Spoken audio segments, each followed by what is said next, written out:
அது மாதிரி ஒரு குடும்பத்தினர் இன்னொரு குடும்பத்துக்குள்ளே போகக்கூடாது. ஒரு குடும்பத்திற்குன்னு ஒரு சுதந்திரம், தனிமை என்பது இருக்குது. அதனால் ஒரு வீட்டில் உள்ளவங்க இன்னொரு வீட்டுக்குள்ளே போகக்கூடாது. ஒரு குடும்பத்தில் உள்ளவங்க இன்னொரு குடும்பம் வசிக்கின்ற அந்த பரப்பளவுக்குள்ளே உள்ள எல்லைக்குள்ளே போகக்கூடாது அப்படின்னு ஒரு விதிமுறை போடுறது ரொம்ப நல்லது. ஏன்னா ஒரு குடும்பத்துக்குன்னு ஒரு சுதந்திரம் இருக்குது, தனிமை இருக்குது. அதை எதாவது பேசுகிறதா வீட்டுக்கு வெளியில் வச்சு பேசிக்கலாம். அதனால் அப்போ விருந்தினர்கள்லாம் வருவாங்களே அப்படிங்கிற நடைமுறை இந்த இயந்திர அறிவியல் உலகம் இருக்குது. அதனால் விருந்தினர்களை அனுமதிக்கலாம். பக்கத்து வீட்டுக்காரங்க இன்னொரு வீட்டுக்குள்ளே போகிறது அந்த மாதிரி விஷயத்த கூடாது அப்படின்னு நம்ம சொல்லிட்டோம்னா, அப்படி ஒரு நடைமுறை இருக்குது. போகிறது நாகரீகமற்ற செயல், அடுத்தவங்களோட தனிமையை இடையூறு செய்கிற செயல். எதாக இருந்தால் பேசினா வீட்டுக்கு வெளியில் வச்சு பேசிக்கலாம். வீட்டுக்குள்ளே போக வேண்டிய அவசியம் இருக்குது. ஒரு குடும்பத்தினர் இன்னொரு குடும்பத்துக்குள்ளே போக வேண்டிய அவசியம் இருக்குது, நிர்பந்தம் இருக்குது அப்படின்னா அந்த விதிமுறையை தளர்த்திக்கலாம். ஏன்னா அது அந்தளவுக்கு நாகரீகமான செயல் கிடையாது. ஒரு குடும்பத்தினர் பக்கத்து வீட்டில் உள்ள குடும்பத்தினர் வீட்டுக்குள்ளே சும்மா கதை பேசுகிறதுக்காக போகிறது, அது ஒரு நாகரீகமற்ற செயல். ஏதாவது உடம்பு சரியில்லை, அவங்கள பார்க்கணும் அப்படின்னா ரொம்ப நாள் கொஞ்சம் உடம்பு சரியில்லாமல் இருக்காங்க, போய் பார்த்துட்டு நல்லா விசாரித்து விட்டு வரலாம். இந்த மாதிரி ஏதாவது தவிர்க்க முடியாத ஒரு நிர்பந்தம் ஏற்படுத்துகிற ஒரு காரணம் இருந்தால் மட்டும்தான் போய் வரணுமே தவிர, சும்மா பேசுகிறது, அங்கே அந்த வீட்டுக்குள்ளே என்ன நடக்குது, அந்த குடும்பத்துக்குள்ளே என்ன இருக்குது, அவங்க வீடு எப்படி இருக்குது, இப்படியெல்லாம் பார்க்குறதுக்காக அடிக்கடி மற்றவங்க மற்ற இன்னொரு குடும்பத்துக்குள்ளே போகக்கூடாது. அது மாதிரி விருந்தினர்கள் வருவாங்க அப்படின்னா விருந்தினர் அறை அப்படின்னு ஒரு குடும்பத்துக்குள்ளே இருக்கலாம். விருந்தினர்களுக்காக ஒரு அறை வைக்கிறத விட வேறு ஏதாவது ஒரு இந்த காதல் அறை இருக்குல்ல, கணவன் மனைவியும் சேர்ந்து காதல் கொள்வதற்காக இருக்கிற ஒரு அறையை காதல் அந்த விருந்தினர் அறையாகவும் பயன்படுத்திக்கிட்டு வந்த விருந்தினர்கள் தான் 2 நாள் தான் தங்கியிருக்கணும் ஒரு விதிமுறை. அதே எல்லாத்தையும் ஒரு விதிமுறையாக மாற்றுங்க. அப்போ அது ஒரு புரிதல் ஏற்படும். மக்களுக்கு எப்படி வாழ வேண்டும், எல்லாத்துலேயும் என்ன விதிமுறை. அப்போ 2 நாள் தான் இருப்பாங்க, 2 நாள் 3 நாள் இருப்பாங்க. அப்போ இருந்துட்டு போட்டோம் அப்படிங்கிற மாதிரி இருந்துட்டு போயிடுவாங்க. அந்த மாதிரி ஒரு விதிமுறை உருவாக்கணும். இப்படி இருக்கும்போது ஒரு குடும்பத்தினர் இன்னொரு குடும்பத்துக்குள்ளே போகக்கூடாது அப்படின்னா, அது எப்போதும் போகாமல் இருந்தேன்னா ஒரு குடும்பம் நம்ம வீடு எப்படி வச்சுருக்கோம், நம்ம குடும்பம் எப்படி இருக்குது அப்படிங்கிறத பக்கத்து வீட்டுக்காரங்க பார்க்குறதுக்கு ஆசைப்படுவாங்க. பக்கத்து வீட்டுக்காரங்களுக்கு அவங்களுக்கும் ஒரு ஆசை இருக்கும். மற்றவங்க நம்ம குடும்பத்துக்குள்ளே பார்த்து நம்ம வீடெல்லாம் எப்படி இருக்குது அப்படின்னு பார்க்குறதுக்கு ஆசைப்படுவாங்க. அப்போ அந்த வீடு அப்பவும் அப்படி இந்த மாதிரி பார்க்குறதுக்கு ஒரு நடைமுறை ஏற்படுத்தணும். ஒரு 10 நாள்களுக்கு ஒரு முறை ஒருத்தர் இன்னொரு வீட்டுக்குள்ளே போய் வரலாம். இன்னொரு குடும்பத்துக்குள்ளே போய் அங்கே என்ன இருக்குது பேசிட்டு வரலாம், அவங்க வீடு எப்படி இருக்குது, இப்படி பரஸ்பரம் ஒருத்தர் இன்னொரு வீட்டுக்குள்ளே போய் அங்கே நீ பார்த்துட்டு வரலாம், பேசிட்டு வரலாம். 10 நாளைக்கு ஒரு முறைங்கிறத விட 1 மாதத்திற்கு ஒரு முறை அல்லது 20 நாள்களுக்கு ஒரு முறை அப்படின்னு வச்சுக்கலாம். 10ஆம் தேதி 20ஆம் தேதி அப்படின்னு வச்சுக்கலாம். 20ஆம் தேதி 20 நாள்களுக்கு ஒரு முறை ஒரு குடும்பத்தினர் இன்னொரு குடும்பத்திற்குள் உள்ளே போய் அந்த குடும்பம் எப்படி இருக்குது, எப்படி என்ன பேசுகிறாங்க, என்ன பழகுறாங்க, வீடு எப்படி அழகாக வச்சுருக்காங்க, இதெல்லாம் தெரிஞ்சுக்கிட்டு அந்த குடும்பத்துக்குள்ளே போகும்போது அந்த குடும்பத்தில் உள்ள அனைவரது அறைகளிலும் போய் வருவதற்கு அவர்களுக்கு அனுமதி கொடுக்கப்பட வேண்டும். அந்த மாதிரி கொடுக்கப்படணும்னா அந்த வீட்டில் உள்ளவங்க அனுமதித்தால் போய் பார்த்துக்கலாம். இது விருப்பப்பட்டால் தான்.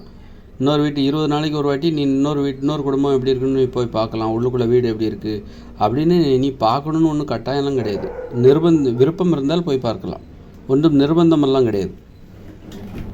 அது மாதிரி இயற்கையோடு இணைந்த மனித வாழ்க்கையில் இந்த மாதிரி நடைமுறை அங்கே கடைபிடிக்கப்படும். என்னன்னாக்கா அங்கே எல்லாம் ஒவ்வொருத்தருக்கும் தனித்தனி குடிசைகள் கொடுக்கப்பட்டிருக்கும். அப்படி இருக்கும்போது ஒருத்தரோட குடிசை தனித்தனி குடும்பமாக செயல்படுவார்கள். ஒரு கூட்டு குடும்பம் என்பது 8 குடும்பங்கள் சேர்ந்தது. ஒரு குடும்பங்கிறது அங்கே 4 பேர் இருப்பாங்க. 4 பேர் கொண்ட குடும்பமாக இருக்கும். அம்மா அப்பா 2 பிள்ளைகள், அப்புறம் இன்னொரு அம்மா அப்பா ஒரு பிள்ளை, அது 3 பேர் கொண்ட குடும்பம். சில குடும்பத்தில் அம்மா அப்பா மட்டும்தான் இருப்பாங்க.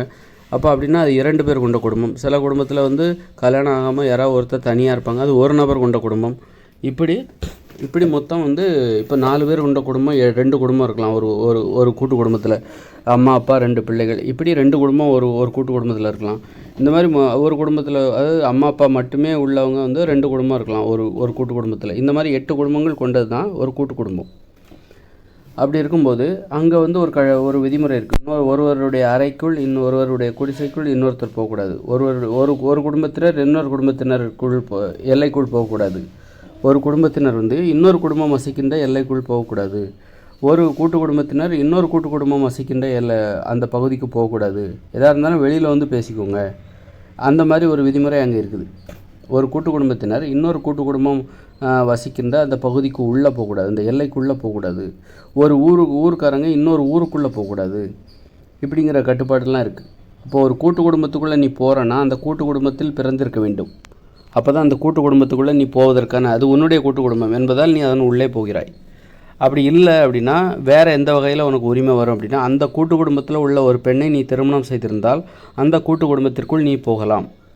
வேறு ஒரு கூட்டு குடும்பத்தைச் சேர்ந்த ஒருவனாகிய நீ இன்னொரு கூட்டு குடும்பத்திற்கு நீ செல்வதாக இருந்தால், அப்போது எதை அடிப்படையாக கொண்டு நீ செல்ல அந்த உரிமையை உனக்கு கிடைக்கும் அப்படின்னா, அந்த கூட்டு குடும்பத்தில் உள்ள ஒரு பெண்ணை நீ திருமணம் செய்து கொண்டிருந்தால் நீ அந்த கூட்டு குடும்பத்திற்குள் செல்வதற்கு உரிமை உனக்கு கிடைத்து விடுகிறது. ஏன்னா ஒரு ஆண் வந்து கல்யாணம் ஆனவுடனே, இயற்கையோடு இணைந்த மனித வாழ்க்கையில் ஒரு ஆண் கல்யாணம் ஆனவுடனே தனது மனைவியோட கூட்டு குடும்பத்திற்கு சென்று தான் தனது மனைவியுடன் வாழ்கிறான். அதனால் ஒரு ஆண் திருமணமானவுடன் தனது மனைவியுடன் சென்று வாழ்வதற்காக தனது கூட்டு குடும்பத்தை விட்டு வெளியேறி தனது மனைவி வசிக்கின்ற கூட்டு குடும்பத்திற்குள் நுழைவதற்கான உரிமையை பெறுகிறான். அதனால தான் நான் சொல்கிறேன், ஒரு கூட்டு குடும்பத்திற்குள் நுழைய வேண்டுமென்றால், வேறு கூட்டு குடும்பத்தைச் சேர்ந்த ஒருவர் வந்து ஒரு கூட்டு குடும்பத்திற்குள் நுழைய வேண்டும் என்றால் அவர் வந்து அந்த கூட்டு குடும்பத்தில் உள்ள ஒரு பெண்ணை திருமணம் செய்திருக்க வேண்டும். இல்லைனா அவருக்கு நுழைவதற்கு அனுமதியே கிடையாது. ஒரு கூட்டு குடும்பத்தில் ஒருவர் நுழைகிறார் என்றால் அது அவருடைய கூட்டு குடும்பமாக இருக்க வேண்டும். அதாவது அவர் வந்து அந்த கூட்டு குடும்பத்தில் பிறந்திருக்க வேண்டும். அப்போ தான் அந்த கூட்டு குடும்பத்துக்குள்ளே நுழையணும் அப்படிங்கிற கட்டுப்பாடு அங்கே இருக்குது. அப்படி இருக்கும்போது ஒரு கூட்டு குடும்பத்துக்குள்ளே அவங்க வாழிடம் எப்படி இருக்குது, எப்படி வாழ்கிறாங்க, அதை தெரிஞ்சுக்கிறதுக்கு மற்ற கூட்டு குடும்பத்துக்கு ஒரு ஆசை இருக்கும். அது மாதிரி ஒவ்வொரு கூட்டு குடும்பத்துக்கும் மற்ற கூட்டு குடும்பம் எப்படியெல்லாம் அவங்க வீடு இருக்குது, எப்படியெல்லாம் அவங்க வச்சுருக்காங்க.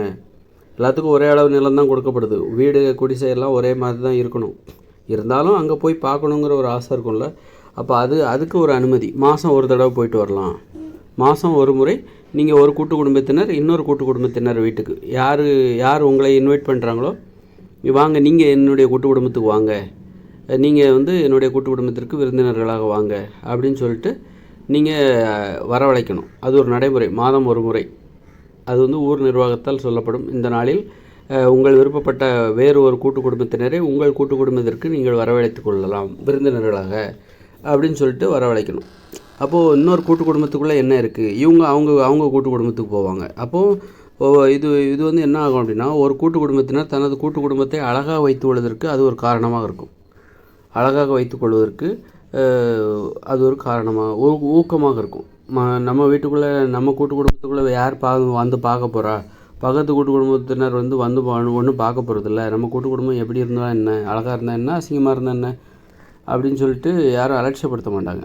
மற்ற குடும்பத்துக்காரங்க வந்து நம்மளை வந்து பெருமையாக பேசணும், அதுக்காக அழகாக வச்சுப்பாங்க, அழகாக வச்சுக்கணும்னு நினைப்பாங்க. அழகாக வச்சுக்கிறதுக்கு அது ஒரு காரணமாக இருக்கும். அதனால் இன்னொரு கூட்டு குடும்பம் எப்படி இருக்குங்கிற கேள்வியும் எல்லோரும் மனசுக்குள்ளேயும் இருக்கும். ஒரு கூட்டு குடும்பத்தினர் இன்னொரு கூட்டு குடும்பத்துக்குள்ளே போகக்கூடாது அப்படிங்கும்போது, அப்போ இன்னொருத்தரோட கூட்டு குடும்பம் எப்படி இருக்கும், அங்கே எப்படி இருக்கும் அப்படிங்கிறத தெரிஞ்சுக்கணுங்கிற ஆசை இருக்குல்ல, அது இருக்கும். அதுக்கு ஒரு மதிப்பு கொடுக்கணும். அது மாதிரி இயற்கையோடு இணைந்த மனித வாழ்க்கையில் அதுக்காக மதிப்பு கொடுத்து 20 நாட்களுக்கு ஒரு முறை, அதில் ஒரு மாதத்திற்கு ஒரு முறை ஒரு கூட்டு குடும்பத்தினர் இன்னொரு கூட்டு குடும்பத்திற்குள் விருந்தினர்களாக அழைப்பதற்கு அவர்களுக்கு அனுமதி கொடுக்க வேண்டும். அதே மாதிரி விளைநிலம் இருக்குது. விளைநிலத்தில் வந்து ஒருவருடைய விளைநிலத்திற்குள் இன்னொருத்தர் போகக்கூடாது. தனித்தனியாக தான் வேலை செய்யணும். அப்போது ஒருத்தரோட விளைநிலத்தில் இன்னொருத்தர் போகக்கூடாது. அப்படி இருக்கும்போது ஒரு குடும்பத்தில் உள்ளவர்கள் கூட அந்த குடும்பத்தை சேர்ந்த குடும்பத்தில் வந்து 16 பேர் இருப்பாங்க அப்படி தானே. அதில் 8 வயசுக்கு மேற்பட்ட ஒவ்வொருத்தருக்கும் விளைநிலம் கொடுக்கப்பட்டு விடும். ஆனால் அந்த 16 பேருக்கும் அங்கே தயாராக தான் இருக்கும். ஆனால் 8 வயசுக்கு மேலே போனால் தான் அவங்க கையில் ஒப்படைப்பாங்க. அந்த 16 பேருக்கும் தேவையான விளைநிலம் 16 விளைநிலம் அந்த கூட்டு குடும்பத்தில் இருக்கும். கூட்டு குடும்பத்திற்கு சொந்தமாக அந்த ஊர் நிர்வாகத்தால் கொடுக்கப்பட்டிருக்கும். அப்படி இருக்கும்போது ஒரு கூட்டு குடும்பத்தை சேர்ந்தவர்கள் கூட தனது கூட்டு குடும்பத்தை சேர்ந்த இன்னொருவருடைய விளைநிலத்தில் உள்ளே போய் பார்க்கக்கூடாது. அந்த அளவுக்கு அவங்க தனித்தனியாக தான் வேலை பார்க்கணும். தனித்தனியாக ஒரு தனிமை, ஒரு தொழில் செய்வதற்கு பிறருடைய இடையூறு எதுவுமே இருக்கக்கூடாது. தொழில் செஞ்சிட்ருப்பாங்க. இவங்க வந்து அவங்க அண்ணன் வருவார், தம்பியோட விளைநிலத்துக்குள்ளே புகுந்து, என்ன தம்பி எப்படி விவசாயம் பண்ணுற, அங்கே பேசவே கூடாது. சொல்கிறேன், பேச அனுமதிச்சா என்னெல்லாம் நடக்கும். என்ன தம்பி எப்படி விவசாயம் பண்ணுற, நல்லா பண்ணுறியா அப்படி இப்படின்னு சொல்லிட்டு, அப்புறம் அங்கே இப்போ இந்த நீ வந்து அந்த பழத்தை சாப்பிடுன்னு சொல்கிறது, இந்த மாதிரி நடைமுறையெல்லாம் அங்கே வச்சுக்கூடாது. அங்கெல்லாம் பகிர்ந்து உண்ணக்கூடாது. வேலை செய்கிற இடத்துல பகிர்ந்து, தொழில் செய்கிற இடத்துல பகிர்ந்து உண்ணக்கூடாது. பேசவே கூடாது, தொடவே கூடாது, பார்க்கவே கூடாது, சேர்ந்து நடக்கவே கூடாது. காதல், நட்பு, உறவுமுறைக்கே அங்கே தொழில் செய்கிற இடத்துல வேலையே கிடையாது. அப்படி இருக்கும்போது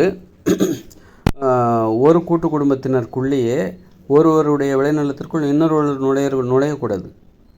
அந்த அளவுக்கு. அப்போ தான் வந்து ஒரு தொழில் செய்கிற வேலைங்கிறது அதே நேரத்தில் தொழில் செய்கிற இடம், அந்த வேலை அதெல்லாம் ஒழுக்கமாக நடக்கும், அமைதியாக நடக்கும். பிறரது இடையூறுகள் அங்கே தவிர்க்கப்படும். இவர் இருக்கும்போது அப்போ என்ன, ஒருத்தரோட விளைநிலத்தில் இன்னொருத்தர் போகலாம் அப்படின்னா என்ன ஆகும் அப்படின்னா, அவர் இல்லாத நேரத்தில் இவர் போய் அங்கே எதையா எடுத்துகிட்டு வந்துடுவார். அப்போ இதெல்லாம் தேவையில்லாத டென்ஷனை உண்டு பண்ணும். ஒரு தொழில் செய்கிற இடத்துல ஏற்படுகிற அந்த கோபம் இருக்குல்ல, ரொம்ப மோசமானது. அது வந்து அதனால தான் அந்த கோபத்தை எல்லாம் தவிர்க்கணும். தொழில் செய்கிற இடத்துல உணர்வுகளை வெளிப்படுத்தக்கூடாது. உணர்வுகளை வெளிப்படுத்துவதற்கான வாய்ப்பே வரக்கூடாது. அதுதான் கொஞ்சம் கூட இடையூறு. யாரையும் நீ பார்க்காத. ஏன்னா தொழில் செய்கிற இடத்துல உங்களுக்கு ஒரு கோபம் வருதுன்னு வச்சுக்கோங்களேன், அந்த கோபம், உணர்ச்சிகள் அதெல்லாம் ரொம்ப மோசமானது. உங்களே அழித்து விடும். அந்த அளவுக்கு கோபம் வரும். அதே வீட்டுக்கு வந்தீங்கன்னா அது வேறு மாதிரியான இடம். அங்கே வந்து அன்பு சார்ந்தது. அங்கே வந்து உறவுமுறை இருக்கக்கூடிய இடம். அங்கே வந்து அன்பு சார்ந்த கோபம் அது. அதில் ஒரு அமைதி இருக்கும். ஆனால் தொழில் சார்ந்த இடத்துல நீங்கள் வந்து உணர்வுகளை வெளிப்படுத்துகிற மாதிரியான ஒரு வாழ்க்கையை நீங்கள் வாழ்ந்தீங்க, மற்றவங்க ரொம்ப இடையூறு செய்கிறாங்க, அப்போ உங்களுக்கு கோபம் வந்துச்சுன்னா அது உங்களே அழித்து விடும். அதுக்காக தான் தொழில் செய்கிற இடத்துல நீங்கள் வந்து அமைதியாக இருக்கணும், உணர்வுகளை வெளிப்படுத்தக்கூடாது, வேலை செஞ்சுட்டு வெளியே வந்துடணும். அங்கே எந்த இடையூறுக்கும், எந்த உறவுமுறைக்கும், எந்த நட்புக்கும், காதலுக்கும் அங்கே இடமே கிடையாது. ஆனால் அதே நேரத்தில் ஒருத்தரோட விளைநிலத்துக்குள்ளே இன்னொருத்தர் போகக்கூடாது தான். இருந்தாலும் ஒருத்தர் தன்னுடைய விளைநிலத்தை அழகாக வச்சுருப்பார், நல்லா பராமரித்து வச்சுருப்பார். இதை மற்றவங்களும் வந்து பார்த்தா நல்லா இருக்குமே நினைப்பார். மற்றவங்களும் பார்க்கணும். யார் இல்லைன்னா யார் வந்து பார்க்க போகிறா? நம்ம விளைநிலத்தை நம்ம எப்படி வேணாலும் வச்சுக்கலாம். அழகாக வச்சுக்கிட்டா வந்து மற்றவங்க வந்து பார்க்க போகிறாங்களா, பார்த்து நம்மளை பாராட்ட போகிறாங்களா? யாரும் தான் வரக்கூடாதுன்னு ஒரு விதிமுறை இருக்க அப்படின்னு சொல்லிட்டு ஒருத்தர் என்ன பண்ணுவார், தனது விளைநிலத்தை எப்படி வேணாலும் போட்டு வச்சுருக்கலாம். அல்லது நல்லா தான் வச்சுருப்பார். அவருக்கு ஒரு ஆர்வமாக இருக்கும், ஏக்கமாக இருக்கும். மற்றவங்களும் வந்து பார்த்தா பாராட்டினா நல்லா இருக்குமே அப்படிங்கிற ஒரு ஏக்கம் இருக்கும். நம்முடைய விளைநிலத்தை நம்ம அழகாக வச்சுருக்கோம், மற்றவங்களும் வந்து பார்த்தா நம்மளை வந்து பாராட்டினா நம்ம நல்லா இருக்குமே அப்படின்ட்டு அவருக்கு ஒரு ஏக்கம் இருக்கும், ஒரு ஆசை இருக்கும். அப்படி இருக்கும்போது அதற்கு ஒரு வாய்ப்பு கொடுக்கணும். அது மாதம் ஒரு முறை ஒருவருடைய விளைநிலத்தை அதாவது யாரை இவர் வந்து அழைக்கிறாரோ அவர் வந்து பார்த்துக்கலாம். அவருடைய நண்பராக இருக்கலாம். நண்பா, நீங்கள் வந்து இந்த மாதம் எங்கள் விளைநிலத்தை வந்து பார்வையிடுங்கள், உங்களை நான் வரவேற்கிறேன், உங்களை அழைப்பை எதிர்பார்க்கிறேன் அப்படின்னு சொல்லிட்டு நண்பரை வந்து வரவழைக்கலாம் விளைநிலத்திற்குள். நண்பரையோ அண்ணனையோ யார் வேணுமாலும் நான் ஒருத்தர் சொல்லலாம், சகோதரா உன்னுடைய விளைநிலத்தில் நான் இந்த மாதம் வந்து பார்க்கலாம் என்றிருக்கிறேன். ஒருத்தருக்கு மட்டும் அனுமதி இல்லை, யார் வேணாலும் வந்து பார்க்கலாம். விருப்பப்பட்டவங்க அனுமதித்தால் யார் வேண்டுமானாலும் பார்க்கலாம். அந்த விளைநிலத்தின் உரிமையாளர் அனுமதித்தால் யார் வேண்டுமானாலும் அவருடைய விளைநிலத்தை பார்ப்பதற்கு அனுமதி கிடைத்துவிடும். அதனால் போயிட்டு பார்த்துட்டு வரணும். பார்த்துட்டு யார்ட்டையும் பேசக்கூடாது. அப்போ கூட யார்ட்டையும் பேசக்கூடாது. நீங்கள் வெளியில் வீடு பக்கத்தில் அந்த விளையாடுற இடத்துல குடியிருப்பு பகுதிகளில் நீங்கள் பேசிக்கலாம். நீங்கள் வந்து என்னுடைய விளைநிலத்தை வந்து பாருங்கள், இல்லை நான் வரேன் உன்னுடைய விளைநிலத்துக்கு வந்து பார்க்குறேன் அப்படின்னு நீ அங்கேயே பேசி முடிவு பண்ணிக்கோங்க. அப்புறம் விளைநிலத்துக்குள்ளே போயிட்டிங்கன்னா நீங்கள் பேசக்கூடாது. உங்கள் நண்பரோட விளைநிலத்தை அமைதியாக பார்க்கணும். அங்கே வேலை எதுவும் செய்யக்கூடாது. நண்பரோட விளைநிலத்துக்கு வந்துட்டோம், அவருக்கு ஏதாவது உதவி செய்யணுன்ட்டு எதுவும் செய்யாதீங்க. வந்து பார்க்குறீங்க, சுற்றி பார்க்குறீங்க, உணவு எதுவும் கொடுக்காதீங்க. விளைநிலத்திற்குள் பகிர்ந்து உண்ணக்கூடாது, தொடக்கூடாது. அதனால் உங்கள் நண்பருக்கு வந்து விளைநிலத்தை வந்து சுற்றி பார்க்க விட்டுட்டு நீங்கள் ஓகே போயிட்டு வரலாம். அங்கே வந்து பகிர்ந்து உண்ணக்கூடாது. நீங்கள் அவங்களுக்கு எந்த உதவியும் செய்யாதீங்க, வேலை செஞ்சு கொடுக்காதீங்க. நண்பரோட விளைநிலத்துக்கு வந்துட்டோம், கொஞ்சம் வேலை செஞ்சுட்டு போவோம் அப்படின்னு சொல்லிட்டு எந்த வேலையும் செய்து கொடுக்காதீங்க. பகிர்ந்து உண்ணாதீங்க, அதிகமாக பார்த்துக்காதீங்க, பேசிக்காதீங்க, தொடாதீங்க. வேலையை பார்த்துட்டு ஓகே பார்வையிட்டாச்சு, அவ்வளோதான். அப்புறமா பேச வேண்டியதை ஊருக்கு வந்த பிறகு பேசிக்கோங்க. குடியிருப்பு பகுதிகளில் போய் பேசிக்கோங்க. உங்கள் நிலம் நல்லா இருக்குது, நல்லா அருமையாக வச்சுருக்கீங்க, நல்லா செழிப்பாக இருக்க, அந்த மாமரம் எப்படி எவ்வளோ காய் காய்க்குது, பரவாயில்ல, நல்லா எப்படி என்ன பண்ணீங்க, பஞ்சகவியாக போட்டாங்க அப்படின்னு சொல்லி ஏதாவது பேசிக்கோங்க. அந்த மாதிரி அதே மாதிரி ஆண்களுடைய விளைநிலத்துக்கு பெண்கள் போகக்கூடாது, பெண்களுடைய விளைநிலத்துக்கு ஆண்கள் போகக்கூடாது. பெண்களே வந்து இன்னொருத்தர் தன்னுடைய சகோதரி விளைநிலத்துக்குள்ளே போகக்கூடாது அப்படின்லாம் விதிமுறை இருக்குது. அப்படிங்கும்போது அந்த விதிமுறைகளை தளர்த்திக்கணும். விதிமுறைகளை எப்போதும் கெட்டியாக பிடிக்கிறத விட ஒரு பெண்கள் எப்படி அவங்க தொழிலை செய்கிறாங்கன்னு பார்க்குறதுக்கு ஆண்களுக்கு ஆர்வமாக இருக்கும். ஆண்கள் எப்படி வேலை செய்கிறாங்கன்னு பார்க்குறதுக்கு, அவங்க விளைநிலத்தை எப்படி வச்சுக்கிறாங்கன்னு பெண்களுக்கு ஆர்வமாக இருக்கும். அதை தெரிஞ்சுக்கிறதுக்கு பெண்களுக்கு ஆர்வமாக இருக்கும். அந்த ஆர்வத்துக்கு ஒரு மதிப்பு கொடுக்கணும். மாதத்தில் ஒரு நாள் வந்து பார்த்துக்கலாம். வந்து இப்போ பெண்கள் ஒரு சகோதரி என்ன பண்ணுவாள், தனது சகோதரனுடைய விளைநிலத்தை பார்த்துக்கணும். தன்னுடைய அண்ணனுடைய விளைநிலம், தன்னுடைய அப்பாவோட விளைநிலம் எப்படி இருக்குது அப்படின்னு பார்க்கணுன்னு ஒரு பெண்ணுக்கு ஆசை வரும். போய் பார்த்துட்டு வரலாம். தனது கணவன் எப்படி அவனுடைய விளைநிலத்தை வைத்துக் கொள்கிறான் என்பதை பார்ப்பதற்கு ஒரு பெண்ணுக்கு ஆசை இருக்கும். அப்போ போய் அதுக்குன்னு ஒரு நாளை ஒதுக்கி ஊர் நிர்வாகம் அனுமதி கொடுத்து அந்த நாளில் வந்து ஆண்களுடைய விவசாய நிலத்தை பெண்களுடைய விவசாய நிலத்தை ஆண்களும் பார்த்துக்கலாம், போய் பார்வையிட்டு கொண்டு வரலாம் அப்படின்னு ஒரு அனுமதி.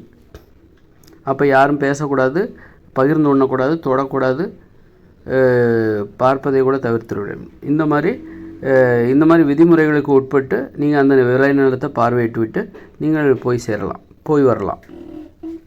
இந்த மாதிரி இயற்கையோடு இணைந்த மனித வாழ்க்கையில் அது மாதிரி ஒரு ஊருக்காரங்க இன்னொரு ஊருக்கு போகக்கூடாதுங்கிற ஒரு விதிமுறை அங்கே இருக்குது. ஒரு ஊருக்காரங்க இன்னொரு ஊருக்கு போகக்கூடாது. ஒரு ஊருக்காரங்க இன்னொரு ஊருக்கு போகணுன்னா அவர் அந்த ஊரில் பிறந்தவராக இருக்க வேண்டும். அல்லது இல்லை ஒரு ஊருக்காரங்க இன்னொரு ஊருக்கு போகிறதா இருந்தால் என்னதுன்னா அந்த ஊரில் உள்ள ஒரு பெண்ணை இவர் திருமணம் செய்திருக்க வேண்டும். அப்போ தான் இந்த ஊர்க்காரர் அந்த ஊருக்கு நுழைவதற்கு இவருக்கு உரிமை இருக்கிறது. மற்றபடி நீ திருமணம் யாரையும் செய்யலை, நான் அந்த ஊர்லேயும் பிறக்கலை அப்படின்னா நீ எனக்கு இந்த ஊர் அப்படி இருக்கும்போது நான் அந்த ஊருக்கு போகணுன்னா எனக்கு உரிமை கிடையாது, அவனுக்கு உரிமை கிடையாது. உனக்கு உரிமை வேண்டுமென்றால் நீ அந்த ஊரில் ஏதாவது ஒரு பெண்ணை திருமணம் செய்திருக்க வேண்டும். நீ உன்னுடைய திருமணம் அந்த ஊரில் உள்ள ஒரு பெண்ணை நீ திருமணம் செய்திருக்க வேண்டும். உன்னுடைய திருமணம் என்பது அந்த ஊரில் உள்ள ஒரு பெண்ணுடனாக இருந்திருக்க வேண்டும். அப்போ தான் நீ அந்த ஊருக்கே போக முடியும், இல்லைனா போக முடியாது. இப்படி ஒரு கட்டுப்பாடு இயற்கையோடு இணைந்த மனித வாழ்க்கை இருக்குது. ஒருத்தர் இன்னொரு ஊருக்குள்ளே அவ்வளோ போகவே முடியாது. போகணும் அப்படின்னா ஒரு ஊருக்குள்ளே ஒருவர் போகிறார் என்றால் அவர் அந்த ஊரில் பிறந்தவராக இருக்க வேண்டும். அது ஆணாக இருந்தாலும் சரி பெண்ணாக இருந்தாலும் சரி. அப்புறம் நீ அந்த ஊரில் பிறக்கலப்பா, நீ பக்கத்து ஊரில் பிறந்த, நீ இந்த ஊருக்கு போகணும் அப்படின்னா உனக்கு என்ன உரிமைனா அந்த ஊரில் உள்ள ஒரு பெண்ணை நீ திருமணம் செய்திருக்க வேண்டும் அல்லது காதலிக்க வேண்டும். காதல் உறவும் அங்கு பதிவு செய்யப்படும். காதலிப்பதற்காக கூட ஒரு ஆண் ஒரு பெண்ணை தேடி அந்த பெண்ணின் ஊருக்குள் நுழைவதற்கு அவனுக்கு அனுமதி கிடைத்து விடுகிறது. அது மாதிரி ஒரு ஆண் ஒரு பெண்ணை தேடி ஒரு ஊருக்கு போகிறான் அப்படின்னா அந்த பெண்ணை திருமணம் செய்து கொண்டிருக்கிறான். அதனால் அவன் அந்த ஊருக்குள் நுழைவதற்கு அனுமதி பெறுகிறான். அப்போது ஒரு ஊருக்காரங்களுக்கு பக்கத்து ஊரில் என்ன நடக்குதுன்னு தெரிஞ்சுக்கிற ஆர்வம் இருக்கும். இப்போ ஒருத்தன் திருமணம் பண்ணிட்டனால அவன் அந்த ஊருக்கு போகிறான். திருமணம் அந்த ஊரில் எந்த பெண்ணையும் அவன் திருமணம் பண்ணலைன்னா அவனுக்கு அந்த ஊருக்குள்ளே போகிறதுக்கு உரிமையே கிடையாது. அப்படி இருக்கும்போது ஒரு ஊருக்காரங்களுக்கு இன்னொரு ஊருக்கு போகிறதுக்கு ஒரு ஆர்வம் அதிகமாக இருக்கும். ஒரு ஊருக்காரங்க இன்னொரு ஊரில் என்ன தான் நடக்குது, அவங்க எப்படி தான் வாழ்கிறாங்க, அந்த ஊர் எப்படி இருக்குது அப்படின்னு பார்க்குறதுல ஒரு ஆசை இருக்குமா இல்லையா? இருக்கும். அதுமாதிரி அந்த ஊருக்காரங்களுக்கு இந்த ஊருக்காரங்க எப்படி வாழ்கிறாங்க, தனது பக்கத்து ஊருக்காரங்கெல்லாம் எப்படி இருக்குது, அந்த ஊரெல்லாம் எப்படி இருக்குது, அவங்க எப்படி அவங்களுடைய ஊரை அழகாக வச்சுருக்காங்க, அதை தெரிஞ்சுக்கணுங்கிற ஆசை இருக்குமா இல்லையா? நியாயமான ஆசை தானே. அப்போ அதற்கு நாம் என்ன பண்ணோம், ஒரு 6 மாதத்துக்கு ஒரு வாட்டி ஒரு ஊரை சேர்ந்தவர்கள் இன்னொரு ஊருக்குள் பக்கத்தில் இருக்கிற எந்த ஊர்லேயும் வேணாலும் நீங்கள் போயிட்டு வரலாம். குறிப்பிட்ட ஒரு 10 நாள், அதற்கு ஒரு 5 நாள் அனுமதி கொடுக்கலாம். ஒரு ஜனவரி 1லேருந்து ஜனவரி 5 வரைக்கும். ஜனவரி ஆங்கில மாதம் அங்கு கடைபிடிக்கப்படுமா என்பது எனக்கு தெரியவில்லை. தமிழ் மாதம் என்று வைத்துக்கொள்ளலாம். தை மாதம் 1ஆம் தேதியிலேருந்து தை மாதம் 1ஆம் தேதியிலேருந்து 5ஆம் தேதி வரைக்கும் ஒரு ஊருக்காரங்க தான் சென்று பார்க்க விரும்புகிற பக்கத்து ஊர் எந்த ஊராக இருந்தாலும் சரி போய் பார்த்துட்டு வரலாம். 5 நாட்கள் அனுமதி. இந்த மாதிரி பக்கத்து ஊரில் என்ன கட்டுப்பாடு என்பது வேறு. கட்டுப்பாடை நம்ம ஸ்ட்ரிக்டாக கடைபிடிச்சா அந்த கட்டுப்பாடை மீறணுங்கிற ஆசை வரும். ஒரு ஊருக்குள்ளே யாருமே, அதாவது ஒரு ஊருக்குள்ளே இன்னொரு ஊருக்காரங்க போகக்கூடாது, கல்யாணம் பண்ணவங்க அந்த ஊரில் கல்யாணம் பண்ணியிருந்தால் மட்டும்தான் அவங்க மட்டும் தான் போகணும். அப்படிங்கும்போது அந்த விதிமுறையை நீங்கள் ஸ்ட்ரிக்டாக எப்போதுமே மீறவே இல்லைன்னா ஒரு ஊருக்காரங்களுக்கு இன்னொரு ஊரை போய் பார்க்கணுங்கிற ஆசை வருமா, திருட்டுத்தனமாக போய் பார்த்து வந்துடுவாங்க. இன்னொரு ஊரை போய் பார்க்கணுங்கிற ஆசையில் என்ன பண்ணுவாங்க, திருட்டுத்தனமாக யாருக்கும் தெரியாமல் போய் பார்த்துட்டு வந்துடுவாங்க. அந்த மாதிரி விதிமுறைகளை மீறி எதுக்காக அந்த மாதிரி திருட்டுத்தனமாக ஒருத்தர் போகணுங்கிற அந்த ஆசையில் ஒரு நியாயமான ஆசை தான் அது. அதை நம்ம விதிமுறையாக மாற்றிட்டு போகலாமே. ஏன் மக்களை திருடர்களாக மாற்றணும்?